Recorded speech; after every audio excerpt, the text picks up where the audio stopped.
बिस्मिल्लाहिर्रहमानिर्रहीम। अस्सलामुअलैकुम मोहतरम नाजरीनों सामीन, आप सुन रहे हैं देवता। तो आइए बढ़ते हैं कहानी की जानिब। ब्रदर, मैं गॉड मदर ट्रेसा की बेटी हूँ। पुलिस की चालों को खूब समझती हूँ। बैंक में डाका पड़ने के बाद वो हमें जगह जगह तलाश कर रहे होंगे। कोई चोर रास्तों से हमारी माफिया फैमिली में घुसने की कोशिश कर सकता है। मैं ये सारी बातें समझती हूँ, आप भी समझ लें और मुझ पर भरोसा करें। वो कोई जासूस या दुश्मन नहीं है, वो मेरा महबूब है। बकवास मत करो, अभी तुम बहुत छोटी हो। तुम्हें बालिग होने के बाद ऐसी बातें करनी चाहिए। ब्रदर, शादी के लिए बालिग होना ज़रूरी है और मैं अभी शादी नहीं, सिर्फ मोहब्बत कर रही हूँ। समझने की कोशिश करो, वो तुम्हारे ज़रिए हमारे बहुत से राज मालूम कर लेगा। तुम्हारी 3 बहनें हैं, क्या तीनों कभी शादियाँ नहीं करेंगी? क्या उनके शौहरों को हमारी माफिया फैमिली और अक्स मुंतकिल करने के राज मालूम नहीं होंगे? जब तुम तीनों की शादियां होंगी तब देखा जाएगा। हमारी मम्मी खूब छानबीन करने के बाद इस फैमिली में दामाद लाएंगी। छानने और परखने का वक्त आ गया है। मैं जिसे पसंद कर रही हूँ आप लोग उसे परख लें, आजमा लें। आइंदा वही मेरा जीवन साथी, तुम्हारा बहनोई और मम्मी का दामाद बनने वाला है। वो परेशान होकर एक लंबी सांस छोड़ते हुए बोला, कल रात तक मम्मी और मैकेनी आ जाएंगी, वही तुम्हारा दिमाग दुरुस्त करेंगी। वो टेलीफोन उठाकर जाना चाहता था। ऐना ने हाथ पकड़कर कहा, इसे ना ले जाओ, मैं ले जाऊंगा। मम्मी के आने के बाद तुम इस फरेबी से राबता रखोगी। ब्रदर, मैं जिद की पक्की हूँ। अगर तुम इसे ले जाओगे तो मैं बाहर जाकर पब्लिक टेलीफोन से राबता करूंगी। उसने घूर कर उसे देखा, फिर टेलीफोन को बिस्तर पर फेंक कर चला गया। वो दरवाजे को अंदर से बंद करके बिस्तर पर आ गई, फिर उस टेलीफोन को ऑपरेट करने लगी। बाहर उसका भाई बंद दरवाजे से कान लगाए सुन रहा था। टेलीफोन डायल करने की हल्की हल्की आवाज़ सुनाई दे रही थी। फिर ऐना की आवाज़ आई, हेलो हैरी, मैं हूँ तुम्हारी ऐना लाना। क्या कहा? ओ हाँ, भूल गई। हैरी नहीं, आदिल। सॉरी, अब नहीं भूलूंगी। आदिल, मेरे आदिल, 1000 बार आदिल। आदिल आदिल, जिंदगी की आखिरी सांस तक आदिल ही आदिल। भाई ने एक गहरी सांस लेकर दिल में कहा, अच्छा तो ऐना के पास इस फरेबी का फ़ोन नंबर है। वो शख्स फ़ोन नहीं करता है, ऐना उससे राबता करती है। ताज्जुब है, इसने इश्क का ये सिलसिला कब से शुरू किया? आखिर वो कौन है जिसे वो हैरी भी कहती है और आदिल भी? वो सोचता हुआ अपने कमरे में चला गया। उसे मामेला की भी फिक्र थी। वो या यहूदी जॉन दाऊद स्क्रीन पर नहीं नजर आ रहे थे। वो कमरे में आकर फिर टीवी हालात में सर खपाने लगा। ऐना बंद कमरे में अपने मुलायम बिस्तर पर लौट रही थी और आदिल से बोल रही थी, सच कहती हूँ आदिल, बड़ा मज़ा आ रहा है। मेरा ख्याल है मुझे तुम्हारी नई जिंदगी की हकीकत छुपानी चाहिए। अभी ब्रदर चकरा रहा है, कल मेरी मम्मी आने वाली हैं। वो और दोनों बहनें भी हैरी की मौत और ज़िंदगी के मुतल्लिक तजब्जुब में रहेंगी तो और मज़ा आएगा। अगर मैं रूह बनकर उनके सामने चला आऊँ तो फिर तो कमाल हो जाएगा। लेकिन तुम रूह कैसे बनोगे? जैसे तुम बनकर बैंक में आई थी। वो हंसकर बोली, वो एक साइंसी कमाल है, ऐसा सब नहीं कर सकते। मेरा भाई एक ज़हीन साइंसदान है, तुम इसे बच्चों का खेल ना समझो। मेरे सर पर जिस अजीम हस्ती का साया है उसने मुझे ये सिखाया है कि ज़िंदगी को बच्चों का खेल समझकर खेलते रहो। बूढ़ों का खेल खेलोगे तो फिक्रमंदी से सारी उम्र रोते रहोगे। तुम्हारे सर पर किसका साया है? मैं अभी बताऊंगा, पहले ये बताओ, तुम्हारे पास वो मिनी कैमरा है जिसके ज़रिए मैं तुम्हें देख सकूं? वो हैरानी से बोली, तुम ऐसे कैमरे के मुतल्लिक क्या जानते हो? मुझसे सवाल ना करो, जवाब दो। ऐसा कैमरा और आलात जिनके ज़रिए मैं अपने टीवी स्क्रीन पर तुम्हें देख भी सकूं, तुम्हारी बातें भी सुन सकूं। हाँ, मेरे पास मेरे कमरे में ऐसे आलात हैं, लेकिन तुम मुझे हैरान कर रहे हो। तुम्हारी हैरानी की उम्र निहायत मुख्तसर है। अपने कमरे में जो आलात हैं उन्हें ऑन करो। अच्छा, ऑन कर रही हूँ, फ़ोन ना बंद करना। नहीं मेरी जान, फ़ोन बंद कर दो, अब उसकी ज़रूरत नहीं पड़ेगी। वो रिसीवर रखकर बिस्तर से उठ गई। उसके और मामेला के पास एक बड़ा सा लॉकेट रहता था जिसमें नन्हे से कैमरे और माइक्रोफोन को बड़ी महारत से असेंबल किया गया था। उसने उस नेकलेस को अलमारी से निकालकर एक दीवार की कील पर लटका दिया। फिर उसे ऑपरेट करने के बाद उसे देखती हुई उल्टे कदमों पीछे हटने लगी। उसी लम्हे में आदिल की आवाज़ सुनाई दी, मुझसे टकरा ना जाना। वो चौंक गई, पीछे को घूम कर देखा तो हैरत से चीख निकल गई। एक अजनबी शख्स खड़ा हुआ था, लेकिन आवाज़ हैरी की थी। वो मुस्कुरा कर बोला, मैं तुम्हारा मौजूदा आदिल और साबका हैरी हूँ। वो हिचकिचाती हुई बोली, कैसे यकीन करूँ? मुझे मेरी आवाज़ से पहचानो। मैंने ही तुम्हारे धड़कते हुए दिल को अपने दिल से लगाते वक्त अपने मोबाइल फ़ोन की पर्ची तुम्हारे ब्लाउज में पिन कर दी थी। आदिल ने उसे आगोश में लेने के लिए दोनों बाजू फैला दिए। वो भी दोनों बाहें फैलाए गले लगने को आगे बढ़ी, फिर उसके अक्स के आर पार होकर उसके पीछे आ गई। आदिल ने पीछे घूमकर उसे देखा, फिर कहा, महबूब ना हो तो उसकी आवाज़ सुनने के लिए दिल तड़पता है, आवाज़ सुनाई दे तो मिलने के लिए बेचैनी पैदा हो जाती है। अब मैं मिलने आया हूं तो गले लगने की बेचैनी है। हर ख्वाहिश के बाद दूसरी नई ख्वाहिश पैदा होती है। इसीलिए कहते हैं कि हज़ारों ख्वाहिशें ऐसी कि हर ख्वाहिश पे दम निकले। ऐना दोनों हाथों को कैंची बनाकर अपने ही सीने और बाजुओं को भेंच कर बोली, हाय आदिल, मैं तुम पर मर जाऊं, 1000 बार जीऊं, 1000 बार तुम पर मर जाऊं। तुम तो मेरे ब्रदर की तरह ज़हीन साइंसदान हो। मैं तुम्हारे साइंसदान भाई से 2 हाथ आगे हूं। उसके पास सिर्फ दिमाग है, दिल नहीं है। मेरे पास दिमाग भी है और दिल भी है, और वो दिल तुम्हारे लिए है। तुमने दुरुस्त कहा है, एक ख्वाहिश के बाद दूसरी नई ख्वाहिश पैदा होती है। इस वक्त मेरी शदीद ख्वाहिश है कि तुम मेरा हाथ पकड़ो। जैसे साहिल पर अपनी धड़कनों से लगाया था, वैसे ही मुझे अपने बाजुओं में छुपा लो। उसके बाद दिल कुछ और चाहेगा। दीवाने दिल की बात पर ना जाना। जितना मिल रहा है उसी पर सब्र करो और काम की बातें करो। क्या तुम यहाँ अकेली हो? दूसरे कमरे में मेरा भाई है। भाई का कोई नाम होगा? नाम तो है, लेकिन हम बड़ी राजदारी से जिंदगी गुजारते हैं। मुझसे राजदारी नहीं रहेगी। तुम सब माफिया की गॉड मदर ट्रेसा की औलाद हो। वो चौंक कर बोली, ओ गॉड, तुम बहुत पुरस्कार और खतरनाक हो। हमारी अक्स मुंतकिल करने वाली टेक्निक ही से वाकिफ नहीं, बल्कि हमारे मुतल्लिक और भी बहुत कुछ जानते हो। माफिया की गॉड मदर ट्रेसा को मुझ जैसा ही मर्द चाहिए। हाँ, ये तो है, तुमसे बेहतर मुझे और कोई जीवन साथी नहीं मिलेगा। लेकिन तुम एक शू फैक्ट्री के मालिक हो, हमारे बारे में इतनी मालूमात कैसे रखते हो? मैं शूज़ फैक्ट्री का मालिक हैरी रॉबिन्सन नहीं हूँ। ये जो चेहरा देख रही हो, ये मेरा पैदाइशी चेहरा नहीं है। मैं रात को साहिल पर मिलने के लिए हैरी के भेस में था। उसी भेस में तुमने डाका डालते वक्त मुझे देखा था। अब ये असली रूप देख रही हो। क्या तुम मुसलमान हो? अल्हम्दुलिल्लाह, तुम अरबी नहीं समझोगी। इसके मानी है, तमाम तारीफ़ें अल्लाह ताला के लिए हैं और उसका लाख लाख शुक्र है कि मैं मुसलमान हूँ। एक और सिर्फ एक खुदा और आखिरी नबी सल्लल्लाहु अलैहि वसल्लम पर मेरा ईमान है। वो बिस्तर के सिरे पर बैठ कर बोली, तुमने मुझसे अपनी असलियत क्यों छुपाई? मुझे असलियत जाहिर करने का मौका कब मिला? पहली मुलाकात में तुम रूह बनी हुई थी। दूसरी मुलाकात साहिल पर हुई, वहाँ मैं मुर्दा था।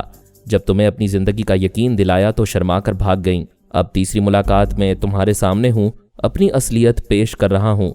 वो उठकर उसके करीब आई, फिर बोली, काश मैं तुम्हें छूकर कसम खा सकती, फिर भी तुम्हारे अक्स पर हाथ रखकर पूरे यकीन से कहती हूँ कि सिर्फ तुम्हारे लिए पैदा हुई हूँ। तुम 1000 रंग बदलो, मेरी मोहब्बत का रंग एक ही रहेगा। मेरी जान, मैं तुम्हारी माँ से तुम्हें मांगना चाहता हूँ। तुम्हारी जहानत और सलाहियतें देखकर मेरा दिल कहता है कि मम्मी तुम्हें कबूल करेंगी। उन्हें ऐसा ही बेबाक और तेज़ो तरार दामाद चाहिए, लेकिन उन्हें मुतासिर करने के लिए कोई कारनामा दिखाना होगा। ज़रूर दिखाऊंगा, बोलो मुझे क्या करना चाहिए? वो टहलते हुए सोचने लगी, फिर बोली, तुम लूटा हुआ माल आईजी के हवाले करके मेरी मम्मी की नज़रों में ज़ीरो हो गए हो। तुम्हारी सलाहियतों को मैं देख रही हूँ। तुमने बड़ी चालाकी से ब्रदर को उल्लू बनाया है। वो किसी दूसरे को गोली मारकर मुतमईन है। फिर यह कि तुम ब्रदर के अक्स को मुंतकिल करने वाला हुनर जानते हो। लेकिन बैंक डकैती में तुमने हमें जो नुकसान पहुंचाया है उसकी तलाफी करो। मम्मी को उससे कहीं ज़्यादा फ़ायदा पहुंचाओ। तुम कहो तो इसराइल का स्टेट बैंक खाली कर दूं? वो फिर टहलते हुए सोचने लगी। दफ्तन चौंक कर चुटकी बजाते हुए बोली, हाँ याद आया, यहाँ एक कंजूस अरबपति यहूदी है जिसे मामेला और ब्रदर लूटना चाहते हैं। ये मामेला कौन है? मेरी एक बहन का नाम मामेला और दूसरी का नाम मैकेनी है और ब्रदर का नाम वाइल लोइन है। मामेला अक्स ट्रांसफ़र करने के आलात लेकर उस यहूदी की शिकस्ता कोठी में गई है। शायद उसने वो आलात वहाँ छुपा दिए हैं और उन्हें ऑन कर दिया है। ब्रदर यहूदी के मकान को अंदर से देखकर मालूम कर रहा होगा कि उस कंजूस ने दौलत कहाँ छुपाई है। अगर तुम अभी यहाँ से निकलकर उस यहूदी का मकान दिखा दो और मेरी हिदायत पर अमल करो तो मैं तुम्हारे ब्रदर से पहले वहाँ का तमाम माल तुम्हारी ख्वाबगाह में पहुँचा दूंगा। क्या सच कह रहे हो? वो खुश होकर उसे लिपटने आई, फिर उसके आर पार चली गई। वो बोला, मुसरतों पर काबू पाओ, आइंदा इससे ज़्यादा मुसरतें मिलने वाली हैं। ब्रदर के पास जाओ और वहाँ देखो कि स्क्रीन पर क्या नज़र आ रहा है। मैं अभी जाती हूँ, क्या तुम भी साथ रहोगे? मैं अभी तुम्हारे ब्रदर की नज़रों में नहीं आना चाहता, मगर तुम ये अपना लॉकेट पहन कर जाओ। मैं अपने कैमरे के पीछे जा रहा हूँ। इस तरह मैं नज़र नहीं आऊँगा, लेकिन अपने टीवी स्क्रीन पर तुम्हारे ब्रदर को देख सकूँगा। वो दीवार की कील से नेकलेस उतार कर पहनने लगी। आदिल कैमरे के सामने से हट गया। उस कैमरे के पीछे मैं खड़ा हुआ उसे ऑपरेट कर रहा था। लैला साउंड मशीन को हैंडल कर रही थी। हम तीनों ने अपने टीवी स्क्रीन के सामने आकर देखा। एना लाना अपने कमरे का दरवाज़ा खोलकर एक कॉरिडोर को उबूर करके दूसरे कमरे के दरवाजे पर दस्तक दे रही थी। भाई की आवाज़ सुनाई दी, एना क्या तुम हो? हाँ, दरवाज़ा खोलो। दरवाज़ा खुल गया। वो अंदर आते हुए भाई से बोली, मैं देखने आई हूँ मामेला यहूदी के घर में क्या कर रही है। वो बोला, ये देखो स्क्रीन तारीख है, ना मामेला है, ना यहूदी और ना ही उसके घर का मंजर है। ये परेशानी की बात है, कहीं उस यहूदी ने हमारी बहन को नुकसान ना पहुंचाया हो। ब्रदर, हमें फ़ौरन वहां जाना चाहिए। मैं अभी बाहर जाने के लिए जूते पहन रहा था कि तुम आ गईं। जाओ तुम आराम करो, मैं अभी लौट कर आऊँगा। नहीं ब्रदर, मैं साथ चलूँगी, अभी आती हूँ, मेरा इंतज़ार करो। वो तेज़ी से चलती हुई अपने कमरे में आई। आदिल उधर कैमरे के सामने आ गया। उधर एना को दिखाई देने लगा। वो बोली, तुम उस यहूदी का मकान देखना चाहते थे, मैं वहाँ जा रही हूँ, क्या मेरे साथ रहोगे? मेरा अक्स नहीं रहेगा, लेकिन मैं तुम्हारे लॉकेट के ज़रिए तुम्हारी बातें सुनता रहूँगा और जहाँ जहाँ से गुजरोगी वहाँ के मनाजिर भी देखता जाऊँगा। यूं यहूदी का मकान देख लूँगा।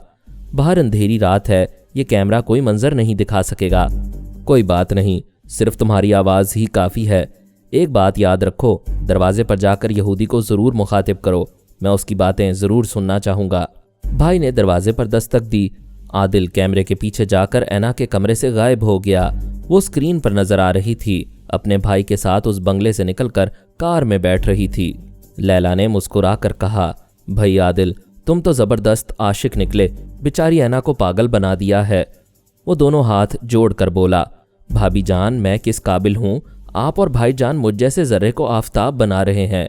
मैंने उसकी पीठ पर हाथ रखकर कहा, हम खुदा के आजिज बंदे हैं, हम किसी गधे को घोड़ा नहीं बना सकते। अगर तुम जर्रे हो तो अल्लाह की रज़ा से आफताब बन रहे हो, हम तो सिर्फ तुम्हारी रहनुमाई कर रहे हैं। भाईजान, ये मेरे लिए कितने फ़ख्र की बात है कि आप यहाँ मेरी खातिर आए हैं। तुम्हारी खातिर ज़रूर आया हूँ, लेकिन तुम यहाँ जो कुछ भी कर रहे हो उसके पीछे हमारे मकासद हैं। मैं वक्त आने पर तुम्हें बहुत कुछ बता सकूँगा। मैंने उस वक्त उसे ये नहीं बताया। मेरा एक मकसद ये था कि इसराइल में जितने ममालिक के जासूस, ख़तरनाक तंजीमों के एजेंट और जितने टेलीपैथी जानने वाले आ रहे हैं, उन सबको बेनकाब करने की कोशिश करूं। पारस ने फॉर्मूलों का शोशा छोड़कर मेरे लिए ये बेहतरीन मौका फराहम किया था। मैंने आदिल में बहुत सी खूबियां देखी थीं। मैंने सोचा कि अगर उसकी पुश्त पर रहूंगा तो वो बड़ी उमदगी से मुश्किल हालात से गुजर कर सीख लेगा और मैं भी किसी गोशाए आफियत में आराम नहीं करूंगा। कुछ तो मैं आराम तलब नहीं हूँ, कुछ मेरे महबूब कारीन मुझसे मैदान अमल में लहू गरम रखने का तकाजा करते हैं। बहरहाल हम अपने स्क्रीन पर उन भाई बहन को देख रहे थे। कार के अंदर रोशनी थी, बाहर गहरी तारीकी छाई हुई थी। स्ट्रीट लाइट्स के करीब से गुजरते वक्त वो कुछ साफ तौर से नजर आने लगते थे। फिर वो यहूदी जॉन दाऊद की कोठी के सामने रुक गए। वाइन लोइन ने कार के अंदर की लाइट और हेडलाइट्स बुझा दी। उस वक्त हमारे टीवी का स्क्रीन भी तारीक हो गया, लेकिन एना की आवाज़ सुनाई दे रही थी। वो बोली, ब्रदर, इस कंजूस के मकान के बाहर और अंदर तारीकी है, इसलिए मामेला के आलात काम नहीं कर रहे हैं। कार का दरवाज़ा खुलने और बंद होने की आवाज़ सुनाई दी। वाइन लोइन ने कहा, हमें मामेला की खबर लेनी चाहिए। जब तक उसकी खैरियत मालूम नहीं होगी मुझे इत्मीनान नहीं होगा। फिर खामोशी छा गई। सूखे पत्तों की ऐसी आवाज़ें आ रही थीं जैसे वो बहन भाई उन पर चलते जा रहे हों। फिर दरवाजे पर दस्तक सुनाई दी। दूसरी दस्तक पर एक अजनबी आवाज़ सुनाई दी, कौन है? यहाँ रात के 3 बज रहे होंगे, ये भी कोई वक्त है आने का? जाओ यहाँ से। वो बंद दरवाजे के पीछे से बोल रहा था। रात की गहरी खामोशी में उसकी आवाज़ साफ सुनाई दे रही थी। मैंने ख्याल ख्वानी की परवाज़ की। उसके दिमाग में पहुंचा। वो यहूदी जॉन दाऊद गहरी तारीकी में बंद दरवाजे के पीछे खड़ा सोच रहा था। इस वक्त रात को चोर, बदमाश या पुलिस वाले आ सकते हैं। इस शहर के चोरों को मालूम है कि मेरे मकान की दीवारों में बिजली की लहर दौड़ती रहती है, इसलिए वो नहीं आएंगे। पुलिस आ सकती है और इसलिए आ सकती है कि यहाँ एक लड़की बैंक के लूटे हुए $1 लाख लेकर आई है। वो सोच रहा था और मुतमईन था कि उस पर कोई इल्ज़ाम नहीं आएगा। उसने मामेला के लाए हुए $1 लाख छुपा दिए थे। पुलिस वाले उसके मकान की तलाशी लेने के बाद मायूस हो जाते। नामी ग्रामी चोर भी आज तक ये सुराग लगाने में नाकाम रहे थे कि वो अपनी दौलत कहाँ छुपा कर रखता है। मैंने पलक झपकते ही मालूम कर लिया। उसके पास सोने की ईंटों की शक्ल में दौलत थी। उसने तकरीबन 20 करोड़ डॉलर का सोना अपने मकान की दीवारों में छुपा रखा था। कई दीवारें ऐसी थीं जिनके अंदर सोने की ईंटें रखने के बाद उन्हें ईंटों और गारे से मुस्तकिल बंद कर दिया गया था। पिछले 25 बरस से वो सोना वहां रखा हुआ था। फिर आज तक वो जितनी दौलत हासिल करता रहा था उसे दूसरे कमरे की दीवारों में छुपाता रहा था। बड़ी बड़ी मिलों और फैक्ट्रियों में उसके लाखों पाउंड्स गर्दिश कर रहे थे, जिनसे हर माह हजारों पाउंड सूद के तौर पर वसूल हो जाते थे। उसके चोर ख्यालात ने बताया, दौलत इतनी बढ़ती जा रही है कि छुपाने के लिए इस बड़ी सी कोठी की दीवारें कम पड़ने लगी हैं। एना लाना और वाइन लोएन दरवाजे के बाहर खड़े हुए थे। अंदर एक कमरे में उनकी बहन मामेला बेहोश पड़ी हुई थी और वो यहूदी दरवाज़ा खोलना नहीं चाहता था। एना लाना ने कहा, मिस्टर दाऊद, मेरी बहन कोठी में है, मुझे उससे मिलने दो, दरवाज़ा खोलो। वो दरवाज़ा कभी ना खोलता। मैंने उसकी ज़ुबान से कहा, इंतज़ार करो, अभी लाइट ऑन करके दरवाज़ा खोलता हूँ। इतना कहते ही उसने अपने मुंह को दोनों हाथों से दबाकर सोचा, ये मैंने क्यों कहा? मैं हरगिज़ दरवाज़ा नहीं खोलूँगा और एक लाइट भी ऑन नहीं करूँगा। वो ऐसा करने से इनकार करता हुआ मेन स्विच के पास आया, फिर उसे ऑन कर दिया। कोठी के अंदर और बाहर रोशनी फैल गई। वो रोशनी देखकर परेशान हो गया। उसने फौरन ही हाथ बढ़ाकर मेन स्विच को ऑफ करना चाहा, लेकिन मैंने हाथ हिलाने नहीं दिया। उसने कई बार दोबारा अंधेरा करने की कोशिशें की, फिर तेजी से चलता हुआ बैरूनी दरवाजे की तरफ गया और सोचा, कुछ भी हो जाए मैं दरवाज़ा नहीं खोलूंगा। वो दरवाजे के करीब आकर रुक गया, फिर ऊंची आवाज़ में बोला, यहाँ कदम रखने से पहले एक वार्निंग देता हूँ, उसे याद रखो। इस मकान के अंदर की किसी दीवार को हाथ ना लगाना, वरना बिजली के नादीदा तारों से चिपक कर रह जाओगे, जिसके नतीजे में बेहोशी भी हो सकती है और मौत भी। ये कहते ही उसने फिर दोनों हाथों से अपना मुंह दबा लिया, फिर अपने मुंह पर तमाचे मारते हुए कहने लगा, मैं मर जाऊं, मेरा मुंह टूट जाए, मेरी जुबान कट जाए, मैंने ये राज क्यों बता दिया? मैं आने वालों को इसी तरह हथियारों के बगैर बेबस करता हूँ। अब तो ये होशियार हो गए हैं। अब आखिरी कोशिश यही थी कि दरवाज़ा ना खुले। मैं चंद सेकंड तक उससे खेलता रहा। वो वहाँ से पलट कर जाना चाहता था, मैं उसे वापस ले आता था। उसने दोनों हाथ पीछे कर लिए ताकि दरवाज़ा ना खोले, लेकिन उसे खोलना ही पड़ा। दरवाज़ा खुलते ही हमें एना के लॉकेट के जरिए वो यहूदी और मकान के अंदर का कुछ मंजर दिखाई दिया। वो समझ रहा था कि मामेला की तरह फिर एक लड़की तन्हा आई है, क्योंकि तारीकी में अब तक सिर्फ एना ही बोल रही थी। वो यहूदी एना के साथ वाइन लोएन को देखकर घबरा गया, खौफ से कांपते हुए बोला, तुम लोग कौन हो? मुझसे क्या काम है? वाइन लोएन उसे धक्का देते हुए अंदर आकर बोला, मेरी बहन कहाँ है? क्या वो तुम्हारी बहन है जो मेरे घर में सो रही है? हाँ वही होगी, हमें उधर ले चलो। वो मामेला की तरफ जाने लगे।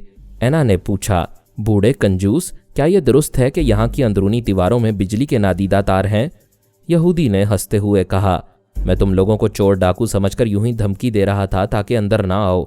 वाइन लोएन ने कहा, तुम्हारे घर में बैठने के लिए एक टूटी हुई कुर्सी भी नहीं है। तुम बिजली के तार बिछाने में क्या खाक रकम खर्च करोगे?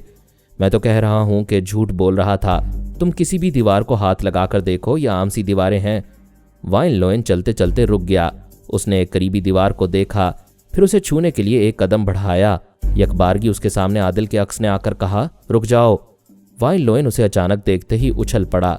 शदीद हैरानी से संभल ना सका, उछलते ही पीछे फर्श पर गिर पड़ा। यहूदी खौफ के बायस थर थर कांपने और हलक से अजीब और गरीब आवाजें निकालने लगा। वाइन लोएन फर्श पर पड़ा हैरानी और बेयकीनी से आदिल को देख रहा था।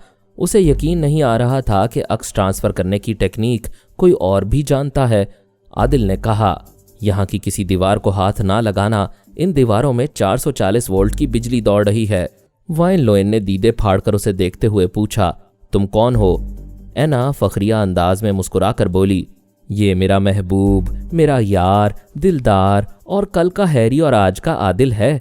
आदिल ने कहा, तुमने मेरे जिस्म में 2 गोलियां उतार दी, मुझे मार डाला, लेकिन मैं तुम्हें इन दीवारों से चिपक कर मरने से बचा रहा हूँ, और इसलिए बचा रहा हूँ कि जोरू के भाई के लिए 7 खून माफ होते हैं।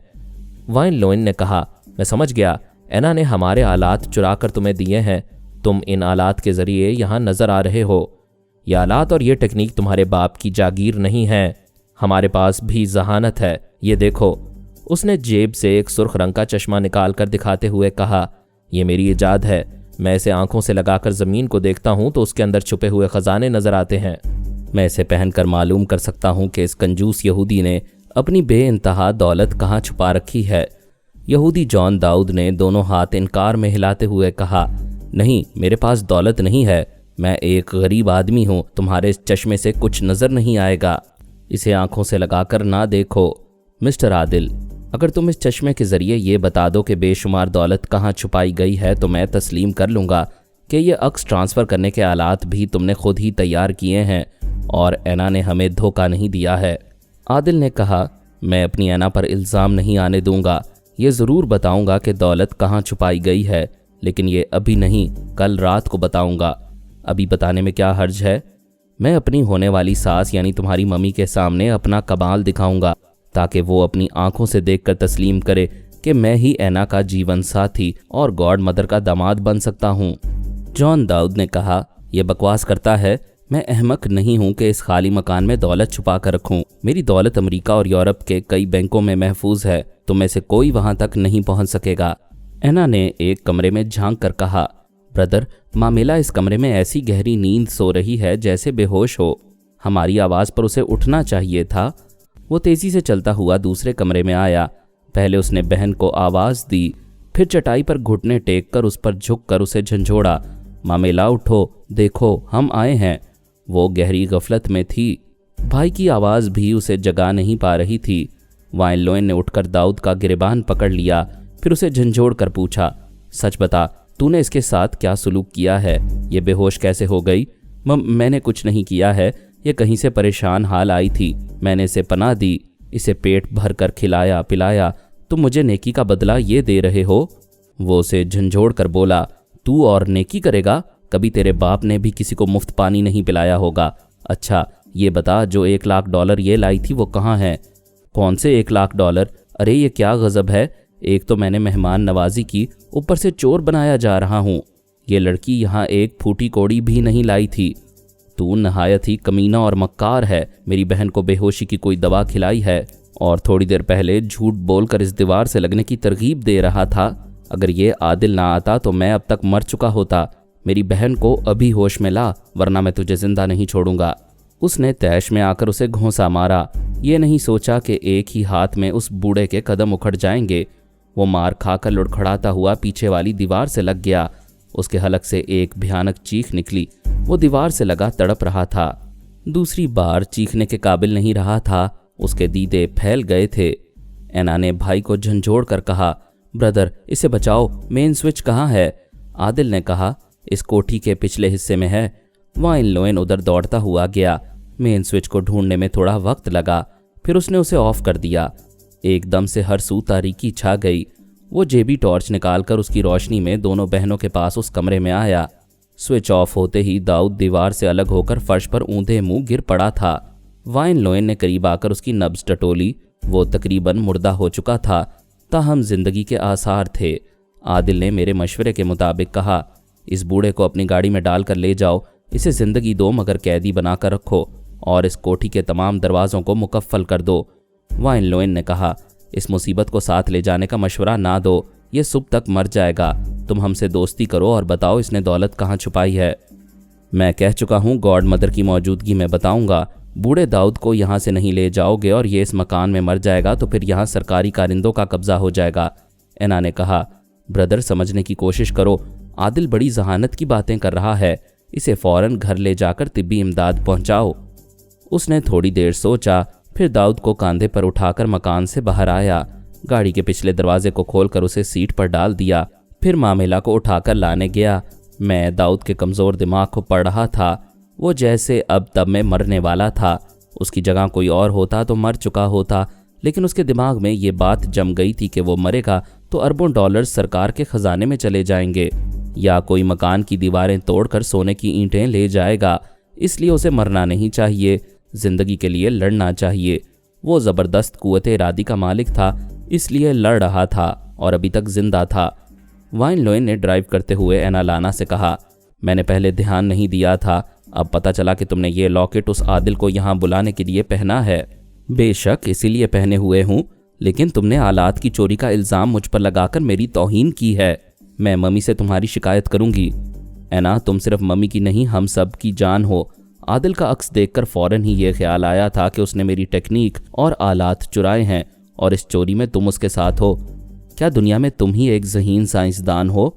बिल्कुल नहीं, मुझसे बड़े बड़े साइंसदान हैं, लेकिन अपनी इजाद को दूसरे के इस्तेमाल में देखकर मैंने इल्ज़ाम दिया था। अगर वो सुर्ख चश्मे का कमाल साबित कर दे और यहूदी की बेइंतहा दौलत का सुराग लगाएगा और हमें उस दौलत तक पहुंचाएगा तो मैं तस्लीम कर लूँगा कि वो मुझसे बड़ा साइंसदान है। फिर मैं उसके सामने तुमसे माफ़ी मांग लूँगा। ब्रदर, वो अपनी बर्तरी साबित करने के लिए नहीं, मुझे हासिल करने के लिए अपने सुर्ख चश्मे की करामत ज़रूर दिखाएगा। तुम ये तो बता सकती हो कि वो कौन है? उसका पैदाइशी नाम आदिल है, वो मुसलमान है, यहाँ हैरी रॉबिन्सन के भेस में था। इसी भेस में मेरी और उसकी पहली मुलाकात हुई, फिर दूसरी मुलाकात साहिल पर हुई। वहाँ तुमने किसी और को हैरी समझकर कत्ल कर डाला। उसके बाद आदिल ने हैरी का चोला उतार दिया। अभी तुमने उसे असल रूप में देखा है। ये तुम सरसरी सी मालूमात पेश कर रही हो। ये बताओ वो क्या करता है? उसने किस लिए हैरी का रूप इख्तियार किया था? वो किस गैंग से ताल्लुक़ रखता है? मैं इस बारे में कुछ नहीं जानती हूँ।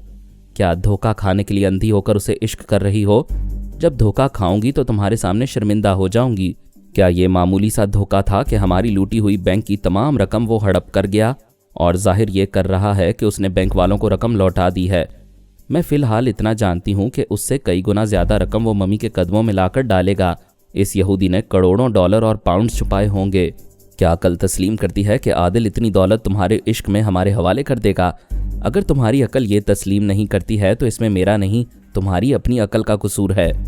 उसने बहन को घूर कर देखा, फिर जवाबन खामोश ही रहा।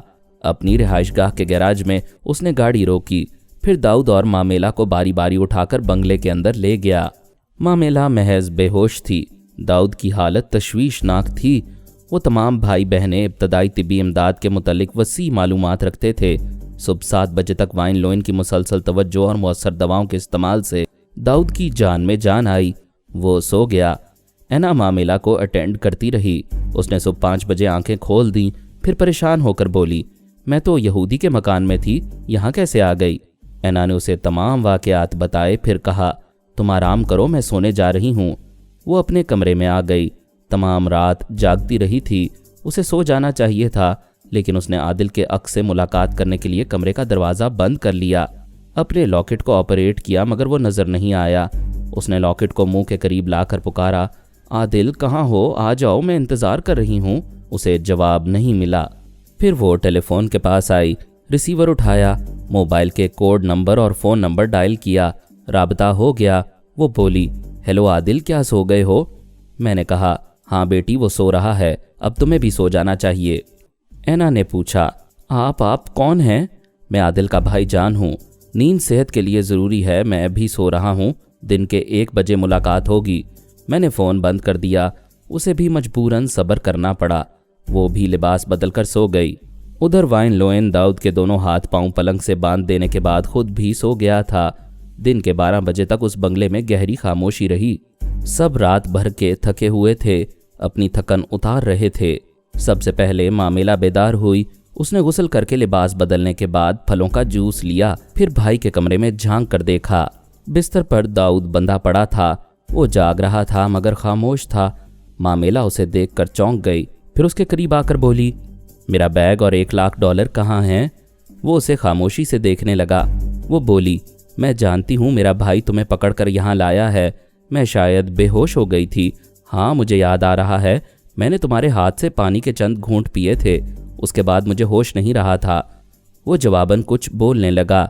उसके मुंह से अजीब सी धीमी धीमी आवाज़ें निकल रही थीं, लेकिन वो कोई लफ्ज़ अदा नहीं कर पा रहा था। वो कुछ कहना चाहता था मगर कह नहीं पा रहा था। उसने पूछा, तुम क्या कह रहे हो? क्या बोलने के काबिल नहीं रहे? एना ने बताया था कि तुम्हें बिजली के ज़बरदस्त झटके पहुँचे हैं। वैसे तुम्हारा अंजाम यही होना चाहिए था और यही हो रहा है। वो बेबसी से और रहम तलब नज़रों से देखने लगा। वो बोली, तुम्हें तवानाई की ज़रूरत है। मेरा ब्रदर तुम्हें ज़िंदा रखना चाहता है। मैंने अभी फलों का जूस पिया है, क्या तुम भी पियोगे? वो हाँ के अंदाज में जल्दी जल्दी सर हिलाने लगा। वो किचन में जाकर फलों का जूस बनाकर ले आई। उसके दोनों हाथ खोलकर बोली, उठो और पियो। वो उठने की कोशिश में कमज़ोरी से कांपने लगा। मामेला ने उसे सहारा देकर बिठाया, फिर उसे अपने हाथों से पिलाया। वाइन लोएन ने उसके कमरे में आकर कहा, देखो दाऊद, मेरी बहन कितनी मोहब्बत करने वाली है। तुमने इसके साथ बुरा सलूक किया, लेकिन ये तुम्हारी ज़िंदगी के लिए तवानाई का सामान कर रही है। वो बड़ी आजिज़ी से हाथ उठाकर सलाम करने लगा। वाइन लोइन ने कहा, हमें सलाम ना करो, सिर्फ इतना बताओ कि दौलत कहाँ छुपाई है। वो मुंह से बेतुकी आवाज़ें निकालकर कुछ बोला। कुछ समझ में नहीं आया, अलबत्ता उसके इशारों और हरकतों से ये समझ में आया कि वो खुद को गरीब और मजबूर इंसान कह रहा था। मामिला ने कहा, ब्रदर, ये बड़ा ढीठ है, कुछ नहीं बताएगा। फिर वो दाऊद से बोली, गधे के बच्चे, ये तो बता दे कि मेरे $1,00,000 कहाँ हैं। डॉक्टर मोहम्मद उनीब सलीमी के साथ मज़ीद अक़सात सुनने के लिए हमारे चैनल का सब्सक्राइबर बनें और साथ ही बेल आइकन को क्लिक करें ताकि आपको हर आने वाली नई वीडियो के मुतालिक नोटिफिकेशंस मिलती रहें। हमारी वीडियोस को लाइक और शेयर करें और हमें अपनी दुआओं में याद रखिएगा। ISI और पाक आर्मी जिंदाबाद, पाकिस्तान पाइंदाबाद। हम फिर मिलेंगे इंशाअल्लाह एक नई किस्त के साथ। तब तक के लिए अल्लाह हाफिज़।